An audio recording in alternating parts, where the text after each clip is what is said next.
Okay guys, here is the third practice problem. I hope you've already tried to solve it and you've just clicked on the video to check and see if you got it right. If you didn't do that, pause now, go back and try and solve it. Follow these steps. Okay, so I'm going to follow step 1, that is determine the volume of the cube. Again, we are trying to find out how many of these cubes will fit inside of this rectangular prism. So step 1, find the volume of this cube. I know that the side length is 1/4. All sides are the same. So volume is length times width times height. Length is 1/4 times width, which is 1/4 times 1/4. Okay. Some of these numbers are going to continue to come up. So 4 times 4 is 16, times 4 is 64. And of course we have the 1 on top. So volume of that cube, and let's do inches this time, just for kicks. Okay.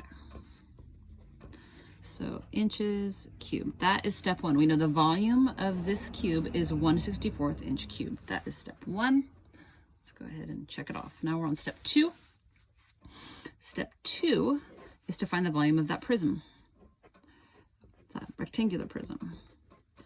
Okay. So volume is length is 2/4. Width is also 2/4. And height is 6/4. Okay. So I'm going to actually solve for step 2. I'm going to do this 2 different ways because I think some people are comfortable. We can do some canceling out to simplify as we go. Or the other option is to not cancel out, just multiply straight across. So I'm going to show you both ways how we can do this and we'll get the same answer. So this is option 1. So I don't know why you guys like to cancel out. I like to too because it feels more efficient. So I look for common factors, right? So if I go, okay, well, there's a 2 here and there's a 4 there. So the common factor of those 2 numbers is 2. So 2 divided by 2 is 1. 4 divided by 2 is 2. I have these, I'm going to look at these as common factors. So again, common factor is 2. So 2 divided by 2 is 1. 4 divided by 2 is 2.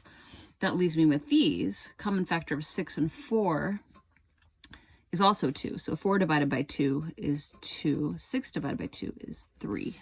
So that if I multiply straight across, I should have a 1 there. So 1 times 1 times 3 is 3. And 2 times 2 is 4, times 2 is 8. So the answer was 3/8. But let's show down here, if you don't like canceling out, it confuses you, this is another option for you. You can just multiply straight across. So 2 times 2 is 4, times 6 is 24. And then 4 times 4 is 16, times 4 is 64. And then I've got, these are actually equivalent fractions, and hopefully you remember that when we simplify or reduce a fraction, we have to find the GCF, the greatest common factor, and divide by it. So I look at these 2 numbers and I think, okay, factors of 24 are 3 and 8, 6 and 4, 12 and 2. Factors here, and I know that 8 times 8